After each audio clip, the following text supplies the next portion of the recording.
When the weather is nice, everyone is looking for a good time. On today's episode of Hello Philadelphia, we'll be highlighting some of the best places to visit and activities to do around the city, from browsing the strange and unusual to hiking through Wissahickon Park. Prepare to wow your senses like never before because Hello Philadelphia starts right now.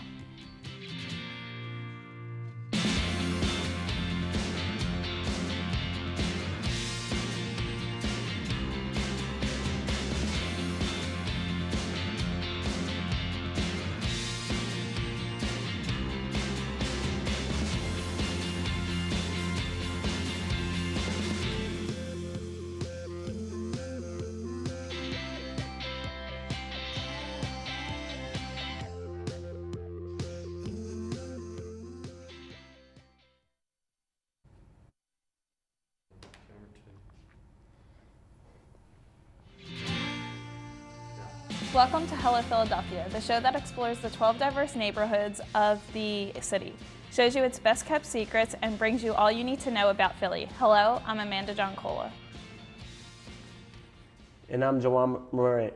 We have a great show on tap today. Our LTV reporters will show us some of the city's most unique street art and take us through the creepy halls of Grumblethorpe. And later, I'll sit down with Life Sciences Innovation Professor Marcia Timmerman to talk science, business, and technology. But first, let's continue our journey through the city of Philadelphia. The city of neighborhoods, as Philadelphia is often called, has been divided into 12 zoning districts over the years to account for the various communities within the city. In our Philly's 12 segment, we feature all there is to see, taste, hear, and more in some of Philadelphia's finest destinations. Last time on Hello Philadelphia, we took a look at its most famous district, Center City. For this week's segment, we sent Hello Philadelphia reporter Mike Verricchio to out west toward the Roxborough Manayunk section in the city to check out the cool happenings. Take a look. Hello Philadelphia, I'm Mike Verricchio, and today on Philly's 12 we'll be exploring the neighborhoods of Manayunk and Roxborough. While tiny in size, there is a lot to do here, so let's go check it out. Located on the bank of the Schuylkill River, there's a lot of culture, good eating, and shops in Manayunk, which can all be found on Main Street, the heart of the town. If you want to exercise, you can go down to the Manayunk Canal, where there is a trail that goes for miles. If not, you can always see runners enjoying the views and atmosphere on Main Street. If running's not your thing, you can always go grab a cookie at Insomnia Cookies, go see a movie, or maybe even go get a bite to eat at the Manayunk Diner. I got a chance to talk to Kyle, one of the bartenders at the Cactus Cantina, about why he likes Manayunk. Like, I can hit 3 bars just throwing a golf ball. I like to go drink at the Bayou, like on Fridays, Dollar Drink, Kildare's, Lucky's. Everyone down here is really nice, polite. There's a lot of diversity because of all the schools. After checking out Manayunk, we headed over to Roxborough to explore. Most people rave about the cheesesteak spots downtown. My personal favorite, right here in Roxborough and Chubby's. There's also D'Alessandro's right across the street and many other places to choose from to eat. I even got a chance to go behind the scenes to watch them make these glorious creations. And after you fill up on cheesesteaks, you can hit the fairway at Walnut Lane Golf Course, right off of Henry Ave. Manayunk and Roxborough are just 2 examples of what this great city has to offer. That's all for now on Philly's 12. I'm Mike Verricchio, back to you guys. Philadelphia is highly recognized for its aesthetic appeal, not just at the architectural level, but on an artistic level as well.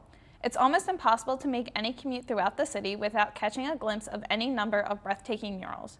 But some of the best paintings aren't murals at all, and are instead graffiti. For today's Arts of the Street segment, reporter Steve Graham headed out into the wild to Graffiti Pier and South Philly, where he caught up with some local residents to get their take on whether or not graffiti and the work of non-professionals is art or vandalism. Check it out. Down here on South Street, plenty of murals around here, and you have the Magic Gardens as well, but how would you compare that to the graffiti you see around the city? I think there's different levels of graffiti. You know, you see a lot of artistry in some people's graffiti, and some people are just, you know, tagging mindlessly with, you know, nonsensical stuff or things that really don't add anything to the community. But sometimes you see things that are just as beautiful as murals or any, you know, formal type of art in the street graffiti. I mean, I think the tagging things started out as vandalism, but a lot of the times they look good, and it's kind of part of the city now. So some people might consider this vandalism, but I mean, it depends on how you look at it, because Nobody comes here no more. They don't use these railroads for anything at all. So, I mean, people who don't have any type of canvases, they look at the world as their canvas. So they make these art pieces where people can come to places that nobody go to anymore. I see graffiti as kind of vandalism, kind of art. Depends like what their purpose is and what they're doing. But murals are definitely art, and I love to see murals around cities. Do you see graffiti around the city the same way as you see these murals? I mean, yeah, I think that, I mean, here it tends to be a little bit more free, so, I mean, that, like, the direction over there is so beautiful, and likewise in, you know, DC where it's so much more controlled and it's a little bit more, you know, taboo, then I'm going to have the opportunity to, like, let something beautiful like that fly on the underpasses. I don't think that it's a good thing for the city to have a lot of graffiti around, and I used to live in Berlin, and Berlin was full of graffiti, and it gave a certain tone to the city that, in a way, it's artistic, but also it's a violation of other people's property rights, and I think without permission that just shouldn't happen. I think obviously it depends. If it, you know, vandalism is kind of a loose definition. If it's somebody else's property and they don't want it there, it's vandalism, but that said, it can still add something to the community aesthetically. They're both art, whether it be a word or it be an actual picture. Like Smile, you see Smile around places. Like that person was very dear to me. He passed away. But like I came here for the first time and I didn't know it was here. I went searching for it and I found it. It made me happy. And that's just a word. I don't know about you, but I think it definitely depends on the type of graffiti. When it's the tags, I definitely agree that it's vandalism, but when it's the pictures and the artwork, I think that's definitely art. I definitely agree with you on that one. Heading indoors now and going from the visual arts to the, well, weird arts, it's time for our City Secret segment, where Hello Philadelphia reporters find hidden gem attractions that all viewers have to visit. On today's episode, we'll be taking a look at the strange and unusual. Hidden just a short few blocks from the Delaware River, the strange and unusual contains some of the most weird and intriguing antiques and oddities around. LTV reporters Madison Elliott stepped inside the unique lifestyle store to find out more. Hello Philadelphia, this is Madison Elliott, and today we're out here at the Strange and Unusual. It's an oddities shop and has quite the eclectic mix of vintage, Victorian, and everything in between. Let's go check it out. Follow us inside as we take a journey through the strange and unusual. The South Philly store boasts a variety of taxidermy, antiques, and historical memorabilia. This offbeat store brings in people from all over and creates quite the impression. Oh, we get a really wide variety of reactions. Most of them very positive. Obviously, we carry taxidermy and a lot of deceased animal specimens and natural history specimens, so it's not for everybody. Some people are made uneasy by that, but on the whole, most people love the curation of the collection, and they react positively and have lots of questions, and they learn something when they come here. This store is the brainchild of Joshua Walls and Ryan Malarkey. After years of gathering a collection of oddities, they opened up a store in Kingston, PA, and here in Philly on Fabric Row. We're inside the store now, and as you can see, you can pretty much find anything here. If you can think it, they probably have it. We have an old antique bookcase. Walking this way, we have dolls, antique chairs, even an antique briefcase. This place is very strange and unusual, but pretty cool. Christy owns the Philly location and has collected items such as animal and human skulls, old shoes, tombstones, and all types of stuffed animals, but nothing compares to this one item. Our favorite thing is the stillborn mule that we have as a wet specimen back there. You guys can take a look at it later on. That's probably the most unusual and polarizing item we have in the store. If this is too strange and unusual for you, you can also flip through history with old scrapbooks, spell books, and old giant notebooks. As you can see, I kind of made a new friend here. Just kidding. But one thing they're known for is all the taxidermy that they have in the store. But one thing they did say is that they don't kill anything for the store. This is all old antique taxidermy that they have found throughout the years. Besides taxidermy, you can also purchase a Ouija board, if you dare, little vials of potions, or wet specimens like a rat or a snake. Well, that was an experience. Definitely some cool things in there. Very unique, a little different, but nonetheless, pretty awesome. For Hello Philadelphia, I'm Madison Elliott. I'll bet there's something there for everyone. If you happen to like the strange and unusual and haven't gotten your fill of all things intriguing, you can head to the Wagner Free Institute of Science located on Montgomery Avenue to check out their extraordinary collection of natural history specimens. It's time to take our first commercial break, but don't go anywhere. We've got plenty more up ahead. When we return, I'll be sitting down with Marcia Timmerman to discuss science, business, and technology. You won't want to miss it. Stick around.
Welcome back. Sitting with me now to talk about her work with life sciences innovation is a LaSalle professor of integrated science, business, and technology, Marcia Timmerman. Thank you so much for having me. No problem. Thank you for coming. So what is life sciences innovation? Life Sciences Innovation is a course that we are piloting here at LaSalle, which is a combination of technology that's been discovered at Wistar Institute down in Philadelphia. And we at LaSalle are looking at that science and trying to take the science and create products out of it, make that science really useful and give back to the community. Okay, and how involved is Wistar Institute? And are you allowed to talk about what products or inventions are being used with the students? Very briefly, Wistar is extremely involved. We've made 2 trips to Wistar. We're working with Dr. Steinman, Dr. Spriker, and Dr. Warner, all of whom have played a significant role in the course. And we are working with them to find out more about technologies that use what we call biomarkers, small proteins that show up in situations where there could possibly be something wrong, such as breast cancer, ovarian cancer, myeloma, and ectopic pregnancy. Okay, and can you tell us a little more about the course, how many students are involved, what it took to get it started here at LaSalle? It was created by a colleague of mine, Dr. David Zuzka, in the biology department, and it required cross-listing the course with people in chemistry, biology, ISBIT, and business. The goal was to get a cross-section of students who could look at a problem from different angles. We had a lot of support from the administration, and we're really excited that we were able to pull it off and make it such a vibrant course. There are approximately 14 students enrolled from at least 3 different majors. Okay, and how does the program work? You said they were working with some of the inventions that Wistar Institute had done, and then what is the goal of the students when working with these inventions? Right now, the students have made it through the first half of the course where they had to look at the scientific papers that were presented by the Wistar people, learn all of that very, very detailed scientific jargon, and now we're looking at how can we use that technology, use that science to solve real-world problems. Get the science off the shelf and into the labs, the hospitals, the bedside, et cetera.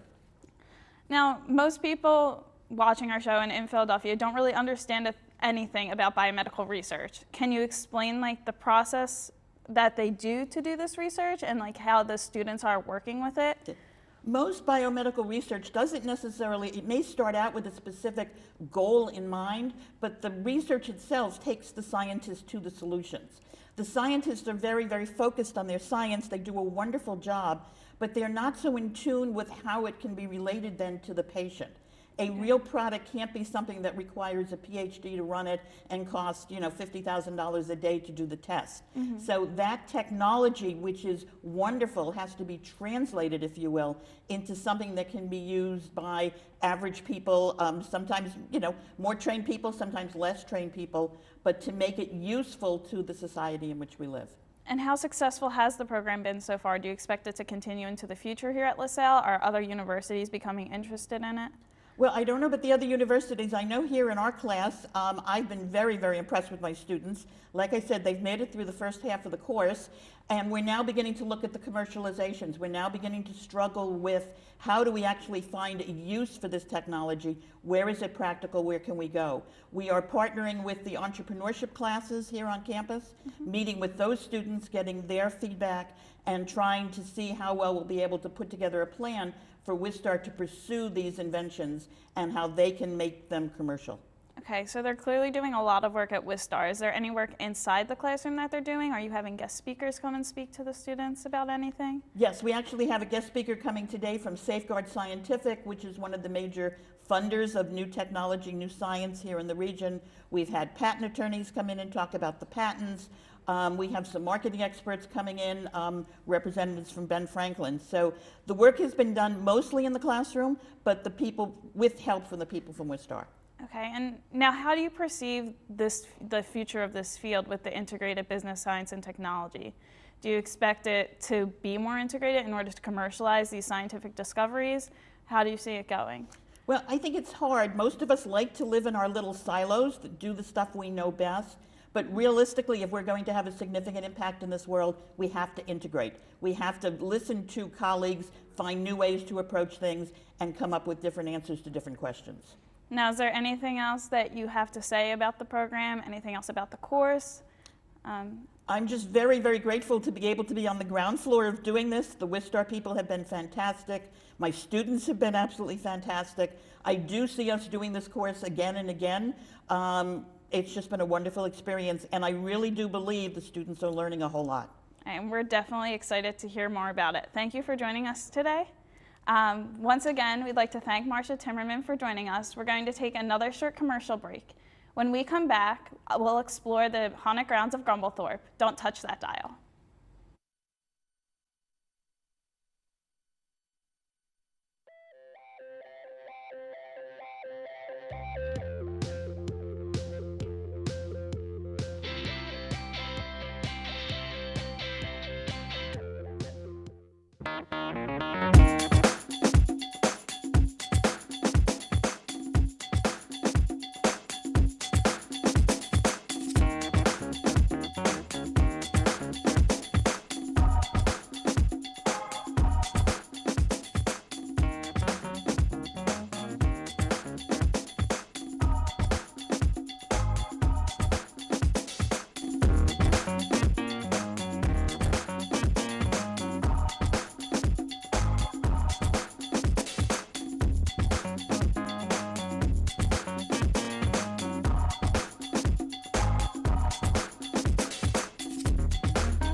Welcome back to Hello Philadelphia. We hope you've been comfortable so far because we're about to get your blood pumping. The city that loves you back is rich with history spanning from the colonial days to Chip Kelly's firing. But with all of that history comes with a price. Philadelphia is home of the most haunted locations in all of the United States, and many of them happen to be places of historical significance. We sent Jeff Laurel, and our bravest LTV reporter, to Grumblethorpe in order to experience a bit of the paranormal firsthand. If you're courageous enough, take a look. Hello Philadelphia, I'm Jeff Lareau. For this week's edition of You Gotta Try This, we're stepping away from the food and trying something a little more dangerous. I'm here on Germantown Avenue, outside Grumblethorpe, one of the most haunted places in Philadelphia. So please enter if you dare. Built in 1744 by wine merchant John Wister, Grumblethorpe formerly served as a residence for the descendants of the Wister family. It now serves as a museum, but not a museum you'd like to be in after dark. Educational Director Diana Thompson gave us some history behind the hauntings. We're standing in the room, actually, that contains the blood stain of General Agnew. Any book that you read about hauntings of Grumblethorpe, anything that turns up anywhere is going to have the blood stain. General Agnew was brought through the funeral door, which is known to invite death into the house when entered from the outside, according to German superstition. The parlor in which the door is located is known to be the most haunted room in the house. There's a mirror in another room, in the dining room to my left, that some people have seen faces in. What I personally have seen is not anything that is human. Unlike on the left side, no one has ever experienced any paranormal events on the right side of the house. Nobody ever sees or hears anything on this side for whatever reason. Even though no events have occurred on this side of the house, doesn't mean you won't be looking over your shoulder while you're there. Across the hall, however, Justinia, a family servant, has been seen standing in the doorway of John Wister's bedroom. One day she came into this room, she was doing a tour, much as I'm doing now, and she turned on the light and said good morning to Sally. And something groaned from the bed. Another time she was also giving a tour, and she walked into the room ahead of the people she was giving the tour to, and there was a woman laying on the bed. Her skin, according to Sophie, was pasty white. She had hairy legs, and she was just laying on the bed. By the time the people, and of course Sophie reacted, startled. Grumblethorpe is owned by the Philadelphia Society for the Preservation of Landmarks and holds the history of one of Philadelphia's oldest and most well-known families. But if you ever find yourself touring the home, know that you may not be alone. For Hello Philadelphia, I'm Jeff LaRoe. Thanks, Jeff. So I don't know about you, but I've been on a couple ghost tours, not so much in Philadelphia, but I know I went up to Harrisburg and did a ghost tour there. What about you? Have you ever been to Eastern State or anything? Yeah, Eastern State Penitentiary is one of my favorites. It's very creepy, very haunted. And Al Capone's jail cell was really unique because he had like a living room in there. Mm-hmm. Yeah, awesome. I know they highlight it during the Halloween season because of its history, and they do the haunted house there. But you actually are able to rent it year-round. I'm not sure about the price exactly, but I know like paranormal groups have been there, such as people from Ghost Adventures and Ghost Hunters. That's on one of the History or Discovery channels. Yeah, that would be one really creepy party. Yeah, I actually would be super interested in doing that overnight. I've always wanted to start my own paranormal investigation company. Oh, so. Sweet. Good luck with that.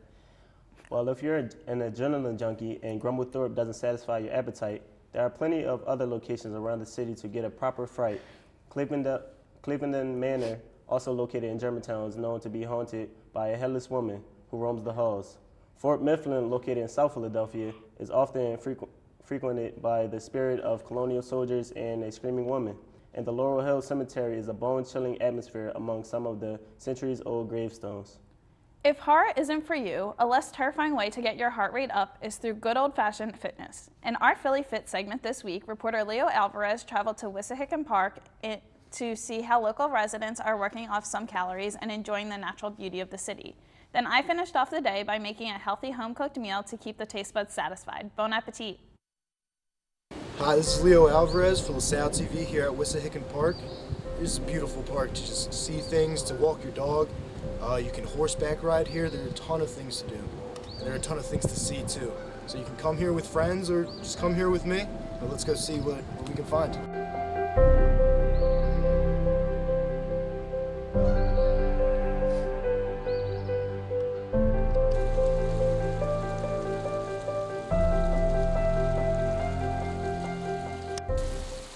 Wissahickon Valley Green Park has a great trail to follow that takes you to the heart of the park.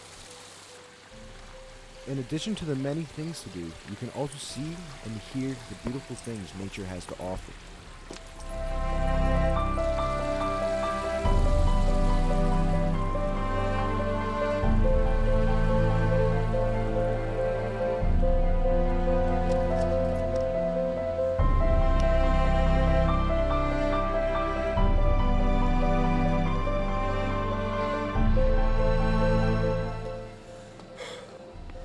exhausted, and I definitely need some energy right now.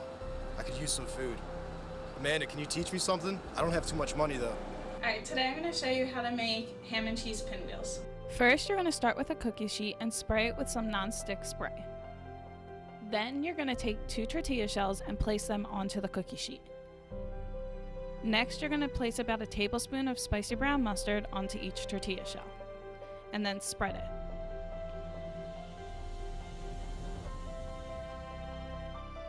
Then you're going to take 2 slices of ham and you're going to place them onto each tortilla shell. Then you're going to sprinkle some cheese. I used about 1 to 2 fingerfuls on each tortilla.